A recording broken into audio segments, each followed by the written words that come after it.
I'm Walter Metz. I'm a professor in the School of Media Arts. I specialize in film and television studies.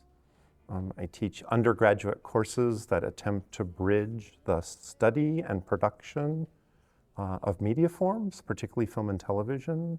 So in the lower division undergraduate level, the studies courses are New Media Now and New Media Then, one of which skews towards contemporary media theory and the other which skews towards the history of media art. And then at the upper division level, we teach classes in studies that match our own research, that attempt to ask questions to fix problems in film studies, in media art, in how the university functions. Right now, I'm mostly interested in writers, the American television sitcom, the history of radio, things that crop up because things happen in the world. So I've designed a course on 1913 because it's the moment right before World War I destroys Western civilization, which seems pretty close to what the late teens and early 2020s felt like.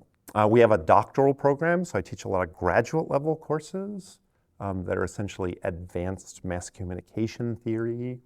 I want the students at the School of Media Arts to get an education which is transformative, that's grounded in a particular kind of discipline, but one that conceives of that discipline as being really complex, really modulated. So what's delightful here is that my colleagues study such a wide array of things. We have people who are specialists in sound, and when I teach with them, when I listen to them talk about their own work, they introduce me to scholars and practitioners that I never would have heard of otherwise. That we've got, installation artists who know things that you would normally learn in an art school. I've never been to art school, and so learning from those kinds of scholars is really useful.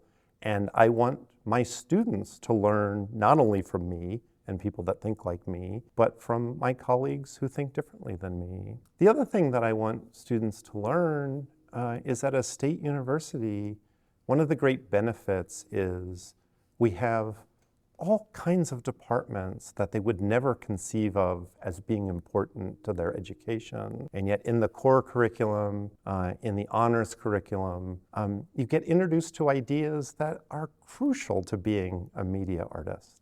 And so it's both things that would normally come to mind. If you're a cinematographer, you should take a lot of art history courses. But it's also things that don't necessarily come to mind, but are also true. That for the longest time, I couldn't understand my own interest in being a materials engineer and a film scholar. And then one day I woke up and it all became clear to me. I taught a course called Material Cinema.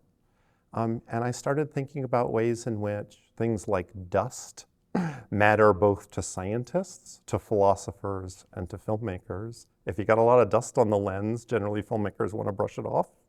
And an experimental filmmaker would say, I'd love to have that dust float around.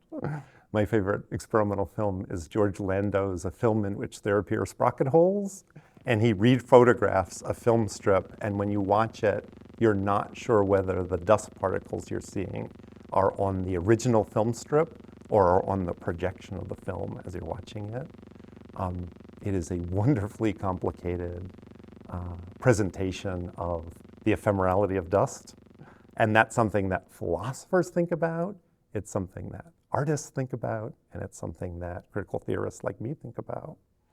And so I want our students to leave with the empowerment to say, I'm going to be a lifelong learner, and I'm going to leave knowing that every encounter I have with a person, with a book, with an idea is important to me because it might allow me to think about the world in a new way.